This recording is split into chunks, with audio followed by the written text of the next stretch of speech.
हिंदू धर्म भगवान शिवापासून सुरू होतो आणि भगवान शिव हेच अंतिम सत्य आहे. भगवान शिवाला मानणारा मोठा भक्त समुदाय आपल्याला बघायला मिळतो.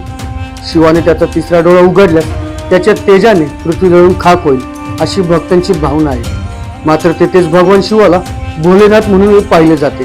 त्यांना कोणताही नैवेद्य अर्पण केला तरी ते लवकर प्रसन्न होतात अशी भक्तांची धारणा आहे.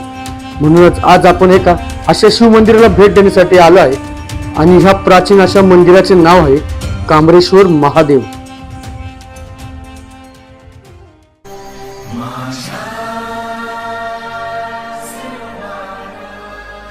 जय शिवराय मित्रांनो, आपण मागच्या व्हिडिओमध्ये बघितलं असेल, आपण उजनी धरणातील 1000 वर्षापूर्वीचं मंदिर बघितलं आणि आज आपण आलोय भोर तालुक्यातील कांबरे म्हणून एक गाव आहे आणि या कांबरे गावामध्येच भाटघर एक धरण आहे आणि या धरणामध्ये सुद्धा एक पांडवकालीन महादेवाचं जुनं असं मंदिर आहे. आणि हे मंदिर साधारण 10 महिने पाण्याखाली असतं आणि 1 ते 2 महिनेच हे आपल्याला दर्शनासाठी खुलं होतं, कारण धरणातलं पाणी कमी होतं. तर आज आपण हेच मंदिर बघण्यासाठी आलोय. तर आपल्या डाव्या साईडला एक रोड आहे आणि त्या रोडनीच आता आपण त्या मंदिराकडे जाऊया.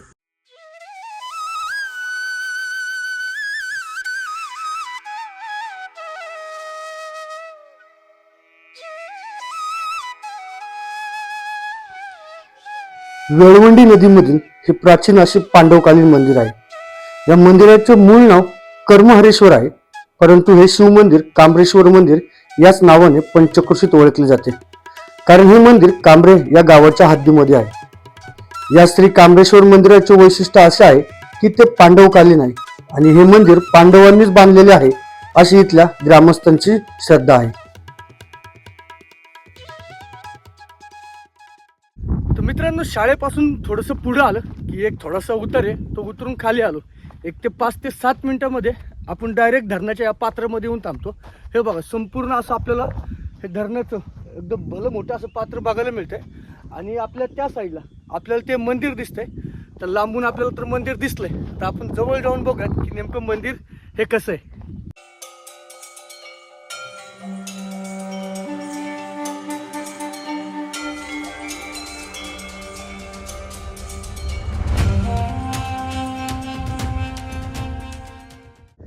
आपण त्या साईडने खाली आलतो, असा रस्ता इथून आणि बरोबर हा आपल्याला इथं मंदिराकडे घेऊन जातो. मंदिरासमोरच आपल्याला इथं 2 नंदी दिसतात आणि आपला हा भगवा ध्वज दिसतोय. वर्षातील मे व जून असे साधारण 2 महिनेच हे मंदिर भक्तांना दर्शन घेण्यासाठी पाण्याबाहेर असते. दरवर्षी मुसळधार पडणाऱ्या पावसामुळे धरणात पाण्याबरोबर जास्त प्रमाणात गाळ वाहत जात असतो आणि या आलेल्या गाळामुळेच हे मंदिर दरवर्षी जमिनीमध्ये थोडे थोडे गाडले जाते. हे जे मंदिर आहे, तुम्हाला जसं सांगितलं की हे पांडवकालीन मंदिर आहे आणि तुम्हाला ह्या धरणाचा परिसर दिसत असेल तर आत्ता संपूर्ण असा कोरडा पडलाय, पण पावसाळ्यामध्ये इथं खूप जास्त मुसळधार पाऊस असतो. त्याच्यामुळे हे मंदिर आहे पूर्ण पाण्याखालीच असतं. या मंदिरात अगोदर जायला इथं पायऱ्या असायच्या, पण जसं असं पाऊस पडतो तसं असं हा गाळ वाहत येतोय आणि हे मंदिर हळूहळू खाली चाललंय, कारण पूर्ण गाळ असं वरती आलं तर इथंच पायऱ्या असायच्या. तर आता आपण डायरेक्ट मंदिरात जाऊ शकतो. तर असं हे प्राचीन आपल्याला मंदिर इथं बघायला मिळतं.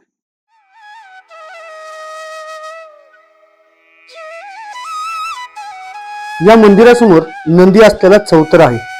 मंदिरामध्ये एक स्वयंभू शिवलिंग आहे, तसेच पार्वती मातेची एक मूर्ती व एक नंदी आहे. पूर्वी मंदिरामध्ये जाताना पायऱ्या चढून आत जाता येत होते, मात्र दरवर्षी पाण्याबरोबर वाहत येणाऱ्या गाळामुळे मंदिराच्या सर्व पायऱ्या जमिनीमध्ये गाडल्या गेलेल्या आहेत.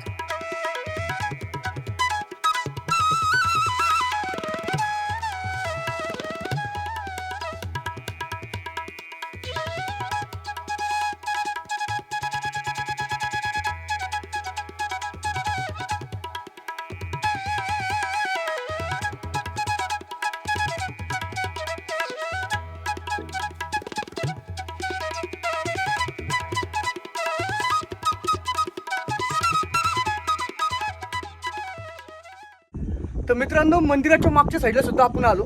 तर मागच्या साईडला आपल्याला एक भारी गोष्ट बघायला मिळते, ती म्हणजे बघा, आपल्या मागं बरोबर आपल्याला एक विहीर बघायला मिळते.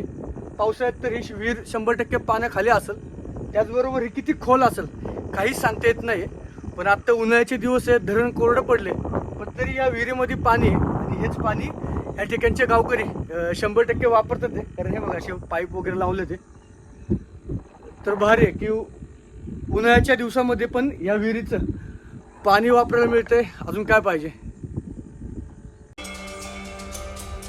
धरणाच्या पाण्यातील या मंदिराच्या भिंतींचे बांधकाम दगडात केलेले आहे.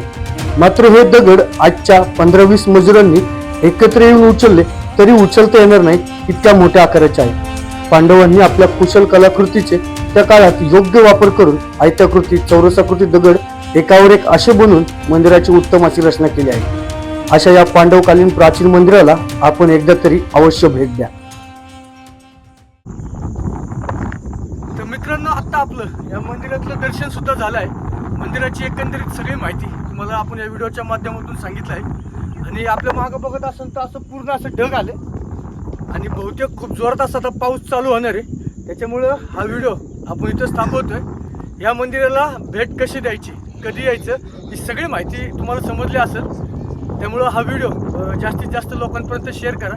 कारण साधारण अजून 1 महिनाच हे मंदिर या धरणाच्या पाण्याच्या बाहेर आपल्याला बघायला मिळणार आहे.